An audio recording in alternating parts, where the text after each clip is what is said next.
So one of my favorite movies of all time, man, is Quentin Tarantino's Django Unchained.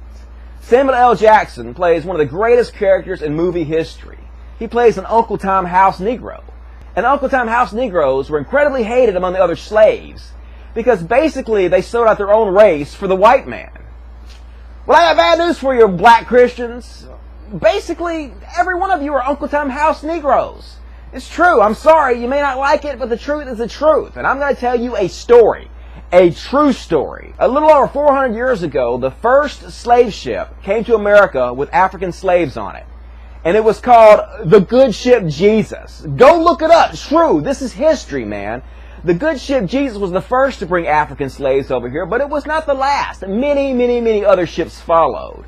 And those of your ancestors who were lucky enough to actually make it over here, well, they were tortured and raped and murdered. Some of them tortured and murdered in front of the others just to make an example about what happens to you if you fight back. Their families were torn apart, never to see each other again, and then they were put to some of the most back-breaking labor day after day the mind could possibly imagine until their bodies gave out.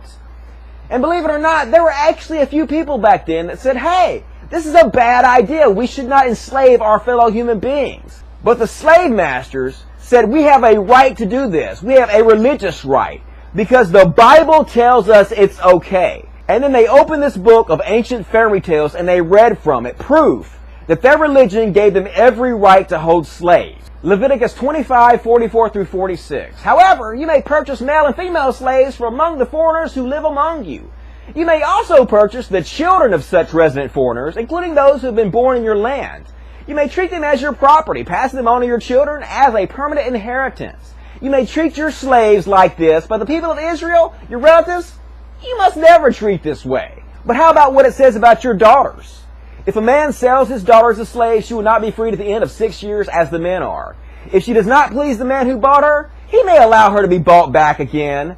That's Exodus 21:7 through 11. Go look it up, people. The Bible is very clear. Slavery is fine. And before you guys even start telling me that that was the Old Testament and it no longer counts because the New Testament changed everything, how about some New Testament for you? Slaves, obey your earthly masters with deep respect and fear. Serve them as sincerely as you would serve Christ. Ephesians 6:5. And how about 1 Timothy 6:1 and 2? Christians who are slaves should give their masters full respect so that the name of God and His teachings will not be shamed. Go look it up. Even the New Testament is very clear. Not a single place in this Bible anywhere does it condemn slavery. In fact, it condones it over and over and over again. Not even Jesus Himself ever said a single bad word about slavery. In fact, this is what He said. The servant will be severely punished, for though he knew his duty, he refused to do it. But people who are not aware that they're doing wrong will only be punished lightly. So even according to Jesus, even if you didn't know you were doing wrong, if you're a servant or a slave, you can still be punished. That's the words of Jesus Himself. Not a single word from Jesus ever denounces slavery, even in the slightest. And this is exactly the excuse that the slave traders and the slave masters used for the brutality of their slaves. They used the Bible as a shield to block them from any criticism for the horrors they were conducting. And then black American Christians, they came to your ancestors with this bullshit. And they beat them and they tortured this into their brain. They gave them no choice to believe it.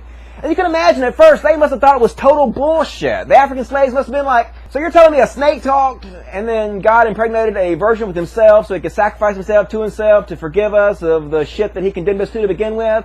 And the slave masters were like, whoosh, whoosh. They're like, all right, dude, whatever, dude. Talking snakes, virgin verse, whatever, dude. Just fucking calm down with the whip a little bit, dude. It's all good, boss.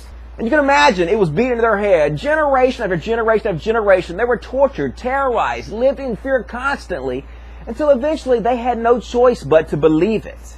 And then once they believe it, they started spreading it to their children, generation after generation after generation, until we come to you, modern day black American Christians, and you're still teaching this shit to your other black fellow human beings. And I'm sorry to be the one to tell you this, but that makes you an Uncle Tom house Negro. How could it not? You're spreading the exact filth that was used to keep your people enslaved to begin with. The excuse that was used to enslave you. And it's still used to enslave you to this very day. But if you really believe this, let's be honest here for a second, black American Christians. Let's real talk here. If you honestly believe the Bible is true and that non-Christians have a chance of being burned in a hellfire for eternity, then obviously that means the slave traders and the slave masters did both you and your ancestors a huge favor. Because had they not gone over there and kidnapped them and brought them over here and terrorized them and tortured this book into their mind, there is a very good chance that you right now would not be a Christian. That you right now might be burned forever, tortured for an eternity in a hellfire. The most horrible suffering the mind can possibly imagine. And if you really believe that, don't your people owe my people some reparations? Seriously, black people, pay up. Logic.